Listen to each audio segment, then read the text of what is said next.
Ja, der Reiz von so alten Autos ist einfach, du kannst mehr individualisieren.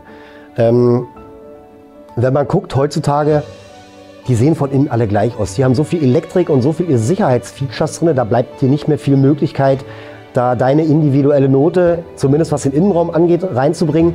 Und ich finde halt einfach, alte Autos haben mehr Charakter als neue Autos.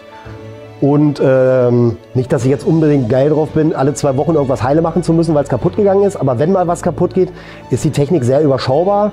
Ersatzteile gibt es in guten Mengen, auch was jetzt das G-Lader-Thema anbetrifft. Es finden sich immer mehr Firmen, die Sachen nachproduzieren, um halt diese Autos halt auch am Leben zu lassen.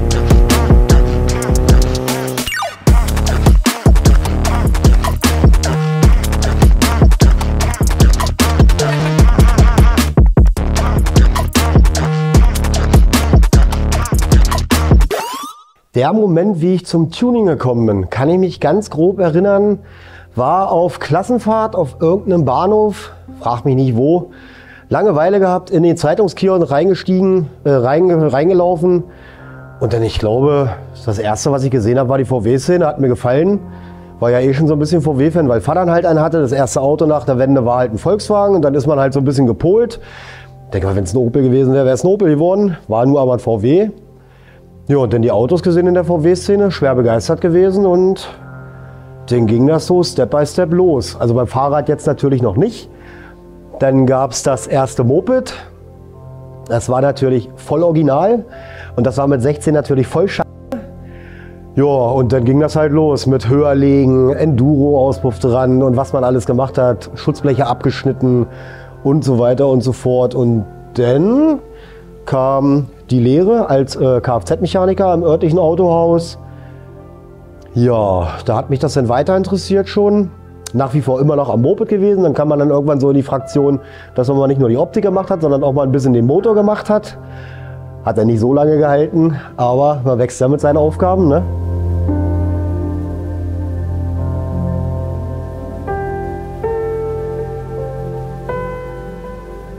Dann gab es das erste Auto, sponsert bei Oma, wie es öfter mal so ist, ne? War ein 86C Coupé Polo. Und da man ja in der Lehre nun mal nicht mit Geld überschüttet wird, musste dann das Moped dran glauben, um das Geld fürs erste Fahrwerk zu haben. Und dann ging das so los. Dann kam dann irgendwann mal mein Vater um die Ecke und sagte, Mensch, das Auto sieht aber scheiße aus ohne Alufelgen. Und sagte, ich gebe dir 500 Mark, wenn du für das Geld Alufelgen findest, ist es okay. Wenn sie mehr kosten, musst du das aus eigener Tasche dazulegen. Und wie der Zufall das halt so wollte, in der Berufsschule 2 Straßen weiter lag dann der Satz Felgen, ATF Classic in 7x13 damals noch, rum. Und ja, dann war das Thema mit den Alufelgen auch erledigt. Und ich glaube, das war dann so, wo dann langsam der rostige Nagel im Kopf immer größer wurde, weil man sich das dann so ein bisschen vorstellen konnte. Dann sah er vernünftig aus. Dann musste die Rücksitzbank weichen. Mit einer teppichbezogenen Platte, wie es damals halt modern war. Ein paar, was habe ich denn an Sportsitzen? Ein paar Pirelli-Sitze drin gehabt, ein Sportlenkrad, ein bisschen Musik und eine selbstgebaute Auspuffanlage. Das war so das, ich nenne es mal, das Auto zum Üben.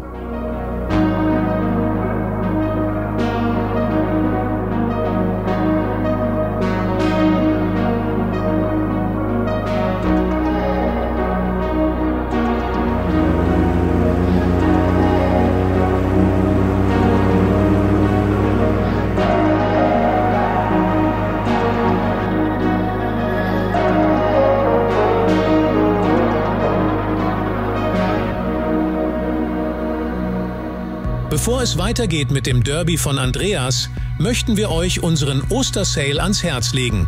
Spart 25% auf unser komplettes Sortiment. Scan den QR-Code und gönn dir und deinen Liebsten bis zum 1. April etwas Schönes aus unserem Shop. Bussi auf Bauchi.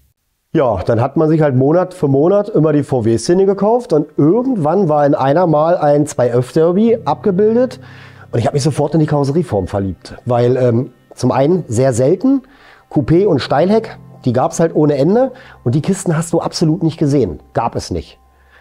Und dann kam ein sehr guter Freund, der leider mittlerweile verstorben ist, damals noch zu Lehrzeiten ins Autohaus und sagte, Mensch Andreas, beim örtlichen Verwerter ein Ort weiter, da steht genau das, was du haben willst. Ja, dann ist es natürlich wie beim kleinen Kind zu Weihnachten. Man steht da, ist hibbelig und guckt auf Uhr und man hat noch so viel Restarbeitszeit, sage ich jetzt mal. Und das hat natürlich nicht funktioniert. Und dann bin ich zum Chef, habe gefragt, so und so sieht's aus, das und das habe ich vor. Und dann hat er gesagt, naja, dann hau ab. Dann hin zum Schrotti, da stand das Objekt der Begierde, mit dem Menschen gesprochen. Und gab es leider nicht sofort ein Go von ihm. Weil das Auto hatte einen Motorschaden und die Vorbesitzer haben noch probiert, ob sie einen Austauschmotor bekommen. Und er sagte, melde dich mal in 1 oder 2 Tagen, dann wissen wir mehr. Zu meinem Glück haben sie den Austauschmotor nicht bekommen, sondern nicht das Auto.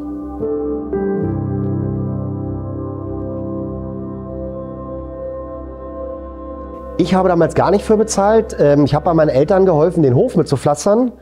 Und das war noch zu D-Mark-Zeiten. Und ich kann es nicht mehr hundertprozentig sagen, ich glaube es waren 350 Mark.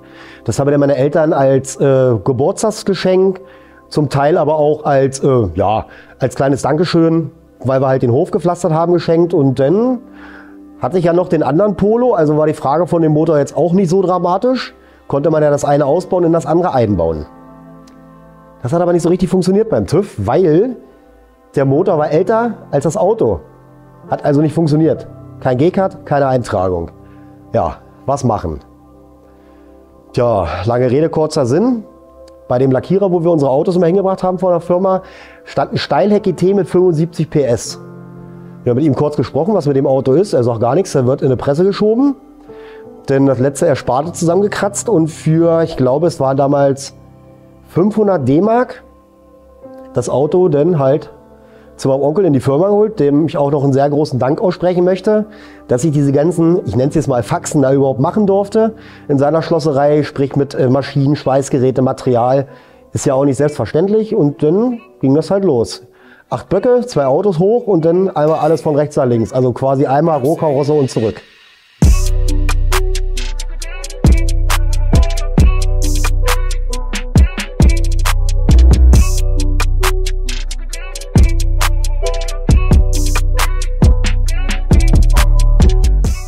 Ja, das Auto befindet sich jetzt seit 25 Jahren in meinem Besitz, hat eigentlich so ziemlich alle Ausbaustufen durch, von Tuning-Sünden oder Sünden halt kann man ja auch nicht sagen, wie es halt damals Stand war so, was modern war, Flip-Flop-Lacke, böser Blick und Audi-Griffe, bis zur jetzigen Ausbaustufe, wo ich mich dann vor 5 Jahren circa nochmal dazu entschieden habe, nochmal einmal alles zu machen, also das ganze Ding nochmal auf links zu drehen und für mich, wie ich finde, perfekt zu bauen.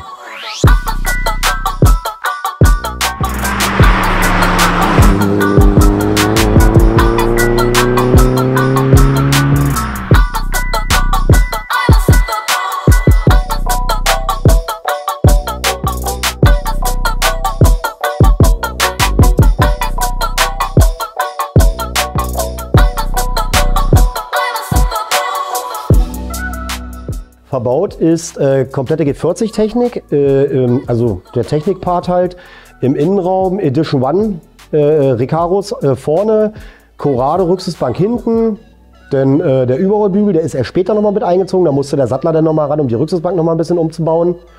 Ja, und ansonsten halt so Kleinigkeiten, wie zum Beispiel, was zum Beispiel nicht auf den ersten Blick auffällt, Golf 4 Türöffner in verchromt, Golf 4 Lichtschalter, Getränkehalter aus dem Lupo, aber mein Anspruch ist immer so, das irgendwie einigermaßen so einzubauen, dass man immer denkt, ach ja, das hat VW aber damals schon schön gemacht.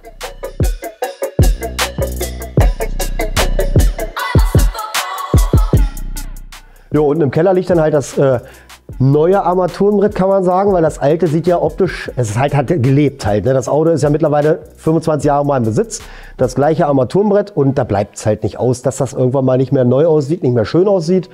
Und da habe ich mich jetzt dazu entschlossen, das Ganze in Alcantara beziehen zu lassen. Das Armaturenbrett wird optisch noch leicht abgeändert, aber soll in seiner Grundform nach wie vor als Polo-Armaturenbrett zu erkennen sein.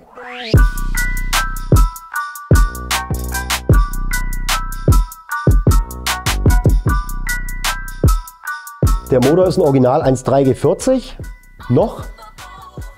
Im Keller liegt schon der Rest für ein bisschen mehr, also ein gemachter Kopf, eine große Ansaugbrücke, Drosselklappe, Nockenwelle, also es liegt schon alles da, es muss halt nur noch eingebaut werden. Ich war früher auf dem Stand, wenn ich ein Auto, ich sag jetzt mal mit 200 PS haben will, dann kaufe ich mir einen Motor, der das ab Werk schon hat, aufgrund der Haltbarkeit. Früher war ich in dem Thema noch nicht so drin, mittlerweile, man wächst ja immer ein bisschen mehr da rein. Und ich finde, die G-Lader-Technik ist halt eine schöne Technik. Sie wird immer seltener, ist leider auch anfällig, aber wenn man damit weiß, wie man damit umzugehen hat, ist es eine sehr verlässliche Technik.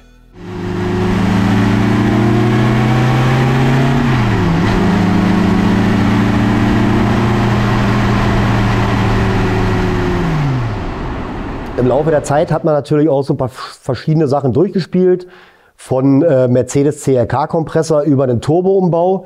Aber bei mir ist das leider immer so, das muss clean aussehen. Und mit dem Turbo-Umbau habe ich schon wieder viel zu viele Schläuche im Motorraum. Das mag ich nicht. Und außerdem gefällt mir so diese Charakteristik vom Klang, vom Ansprechverhalten des Motors. Ich mag halt diesen G40-Motor, diesen G-Lader-Motor. Das ist so meins. Was ich nochmal machen würde, wäre eventuell auf G45 umbauen. Aber das ist Zukunftsmusik. Ob es dazu kommt, wird man sehen. Wenn der G-Lader hält, dann hält er. Wenn er vielleicht irgendwann mal ein bisschen schlapp macht, dann kann man sich die Option immer noch offen lassen. Aber es bleibt definitiv ein G-Lader-Motor.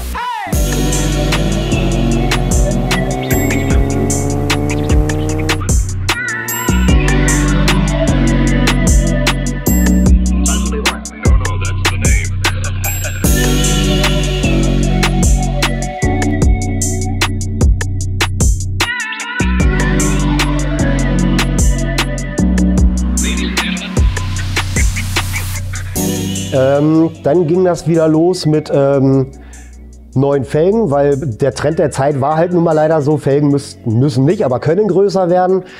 Also ich hätte mir vor 25 Jahren niemals vorstellen können, dass ich auf diesem Auto mal 7x17er fahre. Aber wie man sieht, sieht es nicht verkehrt aus. Und zu den meisten Felgen bin ich eigentlich gekommen wie die Jungfrau zum Kinde. eBay Kleinanzeigen, nur mal Langeweile, wir geben mal was ein und dann, ach, guck mal, was haben wir denn da? Der Nachteil ist leider immer, das ist ja nicht neu, das sind gebrauchte Teile, aber das finde ich schön, aus etwas, was nicht schön aussieht, was zu machen, wo viele hinterher gucken. Gerade auch die Felgen auf dem Video, das sind VSS-Felgen. Das ist ein ehemaliger Felgenhersteller aus Oberösterreich, den schon, ich glaube, seit 1988 nicht mehr gibt.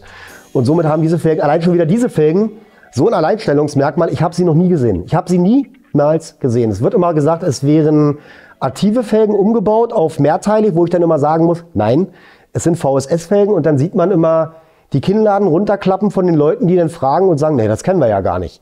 Wo ich dann immer sage, das ist auch das Schöne, wenn nicht jeder immer alles hat.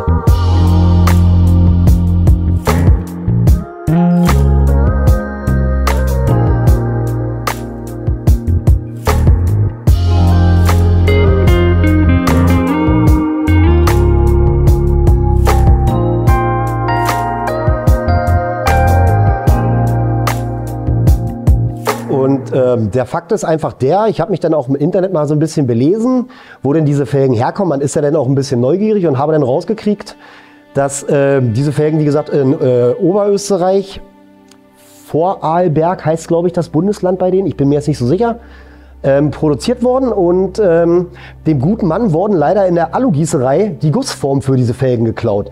Und somit gibt es halt sehr wenig bis gar keine von diesem Design. Ich habe mal einen Satz noch gesehen bei eBay Kleinanzeigen in Kreuzspeichenoptik, aber es war halt ein Satz. Und mehr habe ich noch nie wieder gesehen von diesen Felgen. Und von daher, die bleiben. Ich kann dann immer hin und her wechseln, ich kann mal meine BBS E50 draufziehen, ich kann mal meine 15 Zoller draufziehen, je nachdem wie mir gerade der Sinn danach steht, wie der Wind weht, und wenn ich keinen Bock habe 17 Zoll zu fahren, dann stecke ich halt die drauf. Ich weiß aber ganz genau, und das kommt vielleicht so ein bisschen arrogant drüber, ist aber eigentlich überhaupt gar nicht so gemeint, Ich weiß zu 100%, wenn ich mit meinem Auto auf dieses Treffen oder irgendein Treffen fahre, kann ich davon ausgehen, es hat keiner diese Felgen außer ich. Und das ist natürlich sowas, das finde ich schön halt auch, ne?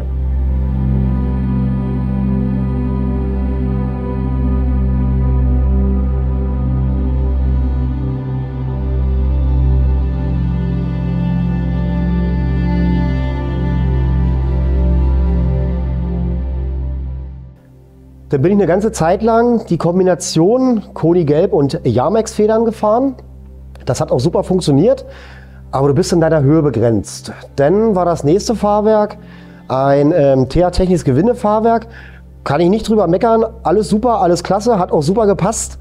Nur mir ging diese ewige Aufsetzerei auf den Sack. Und dann habe ich mir irgendwann gesagt, gut, guckst du mal rum, Airride ist eine geile Sache. Gab damals auch eigentlich gar keinen Hersteller außer TH Technics. Und aufgrund meiner Erfahrung mit dem Gewindefahrwerk habe ich mir gedacht, kann das Airride-Fahrwerk ja nicht schlechter sein. Habe mir dieses Airride-Fahrwerk eingebaut mit verschiedenen Steuerungen, von der ersten manuellen TH-Technik-Steuerung, die da original mit bei war, über eine Level IQ, ich glaube diese Firma gibt es mittlerweile auch gar nicht mehr. Und irgendwann bin ich dann halt mal zu der Airlift-Steuerung gekommen, allerdings noch ohne die Höhensensoren. Und ein Bekannter aus der Polo-Gruppe, der hatte sich diese Höhensensoren eingebaut und sagte, das ist die geilste Erfindung ever. Egal wie voll die Karre ist, egal wo das Ding steht, der steht immer in derselben Höhe. Und dann habe ich mir überlegt, okay, ja, wenn das denn so toll ist, dann machen wir das halt. Der Einbau war ein bisschen tricky, weil es gibt halt leider nichts vorgefertigt für diese Kisten. Wie jetzt beispielsweise, ich nehme jetzt mal einen Golf 7. Da kann ich mir die Halter bestellen, das ist alles Plug and Play. Geht schnell, ist fertig, bums. Ging da nicht, dann musste man erst mal gucken. Er hatte mir zwar ein paar Fotos geschickt, aber ein Foto ist halt nicht live. Dann hältst du erstmal an mit den ganzen Armen, passt das so von der Höhe her, denn die Einstellschablonen. Ja, dann hat man das alles so sich einigermaßen hingebaut gehabt, wie es dann sein konnte, und dann ging es natürlich los. Löcher bohren, Gewindebuchsen einziehen, ja, dann wurde das Ganze verbaut. Und ich muss sagen, es funktioniert bis heute tadellos. Dann haben wir noch den Kofferraumausbau gemacht mit Hardlines. Ob das jetzt der Endstand ist, kann ich noch nicht hundertprozentig sagen. Weil man ist ja dann, man kann es ja mal andersrum sagen, man hat einen großen Kofferraum relativ klein gebaut, und wenn man dann doch mal irgendwo hinfährt, mit einem oder zwei Mann, man hat ein bisschen Gepäck dabei, kommt man schon so wieder an seine Grenzen, wenn man dann doch mal eine Reisetasche reinstellen möchte. Also von daher, was das Thema Kofferraum angeht, bin ich noch nicht hundertprozentig sicher, aber wenn er so bleibt, wie er jetzt ist es auch nicht schlimm. Er sieht ja jetzt nicht hässlich aus, finde ich, für meinen Geschmack, und ich baue ja nichts, damit es anderen gefällt. Ich baue ja immer so, dass es mir gefällt. Wenn es anderen gefällt, umso schöner, freue ich mich auch drüber. Und ja.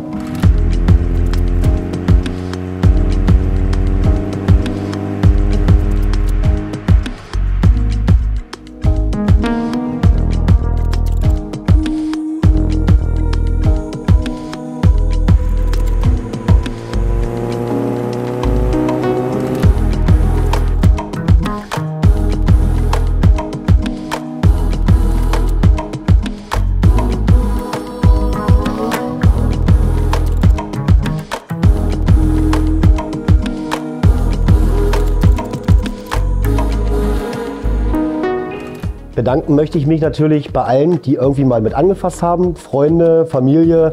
Besonderer Dank geht an meinen Kumpel Tino, der immer ein offenes Ohr für mich hatte, wenn ich mal mit dem Elektrikwurm nicht weiterkam. Er sagt zwar immer, er hat keinen Bock auf die Scheiße, aber er macht es dann letztendlich trotzdem. Das ist wahrscheinlich bei ihm so auch der innere Antrieb. Jetzt bin ich dabei, jetzt muss das funktionieren. Ein ganz besonderer Dank, der geht an meine Eltern, dass die das Ganze halt auch, seit ich damit quasi angefangen habe, auch mitgetragen habe, jahrelang die Garage blockiert habe.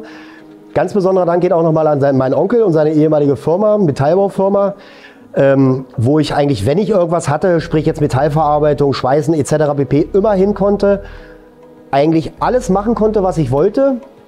Und somit sind wir auch am Ende des Videos angelangt. Schreibt doch mal in die Kommentare, wie hat euch das Video gefallen. Lasst ein Like da und immer dran denken, den Kanal abonnieren. So, dann sehen wir uns vielleicht dieses Jahr auf dem einen oder anderen Treffen.